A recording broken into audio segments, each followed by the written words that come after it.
asalaamaaleykum mbokk yi asalaamaaleykum dama leen waxoon rek dalal xel yi incha allahu rabbi Ousmane jàmm rek jàmm kott jàmm dongo koy dal situation bi dana ko génn incha allahu rabbi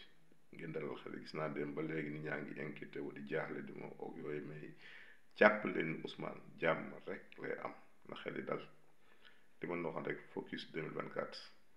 yéen préparé wu leen incha allahu rabbi gis nga tekk ji Sénégal yi ne tekk le 25 février 2024 dañ koy fësal leen bëgg ñu yëngatu su ñu koy fësal si urne yi incha allahu rabbi